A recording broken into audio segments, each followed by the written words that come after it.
Ertugrul Ghazi خلافت عثمانیہ کے بانی ہیں۔ آپ کی پیدائش 1188 عیسوی میں ہوئی اور وفات 1280 عیسوی میں۔ کچھ کتابیں 1281 بتاتی ہیں۔ آپ کے 3 بیٹے تھے، گوہر، شہریار اور عثمان، اور آپ کے اسی بیٹے نے 1291 میں آپ کی وفات کے 10 سال بعد خلافت بنائی اور ارطغرل کے اسی بیٹے عثمان کے نام سے ہی خلافت کا نام خلافت عثمانیہ رکھا گیا، لیکن خلافت کی بنیاد ارطغرل غازی رحمت اللہ علیہ رکھ گئے تھے۔ اس کے بعد اسی خلافت نے 1291 عیسوی سے لے کر 1924 تک 600 سال تک ان ترکوں کی تلواروں نے امت مسلمہ کا دفاع کیا۔ ارطغرل غازی کا خاندان وسطی ایشیا سے یہاں آیا تھا اور ان کے جد امجد اوز خان کے 12 بیٹے تھے، جن سے یہ 12 قبیلے بنے، جن میں سے ایک کائی قبیلہ تھا جس سے ارطغرل غازی تعلق رکھتے تھے۔ آپ کے والد کا نام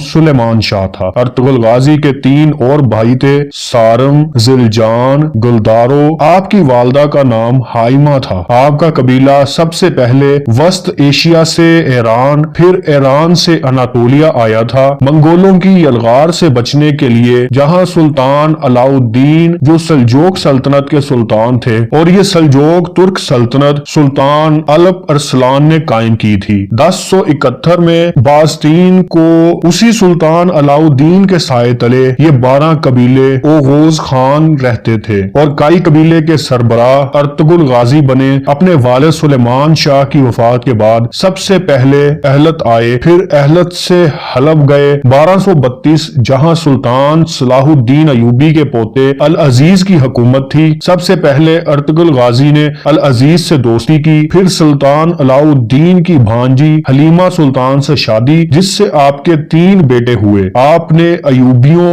اور سلجوقیوں کی دوستی کروائی، صلیبیوں کے ایک مضبوط قلعے کو فتح کیا جو حلب کے قریب تھا۔ اس کے بعد ارطغرل غازی سلطان علاء الدین کے بہت قریب ہو گئے۔ اس کے بعد منگولوں کی یلغار قریب ہوئی تو ارطغرل غازی نے منگولوں کے ایک اہم لیڈر نویان کو شکست دی۔ نویان منگول بادشاہ اوکتائی خان کا دایاں ہاتھ تھا۔ اوکتائی خان چنگیز خان کا بیٹا تھا اور اس اوکتائی کا بیٹا ہلاکو خان تھا جس نے بغداد روندا تھا، اور پھر ارطغرل غازی اپنے قبیلے کو لے کر سوگوت آئے قسطنطنیہ کے قریب، اور پھر پہلے وہاں بازطین کے ایک اہم قبیلے کو فتح کیا اور یہی تمام ترک قبیلوں کو اکٹھا کیا۔ سلطان علاء الدین کی وفات کے بعد ارطغرل غازی سلجوق ریاست کے سلطان بن گئے اور آپ کی نسل سے سلطان محمد فاتح رحمت اللہ علیہ تھے، جنہوں نے 1453 میں جا کے قسطنطنیہ فتح کیا تھا، اور اسی پہ حضور صلی اللہ علیہ وآلہ وسلم کی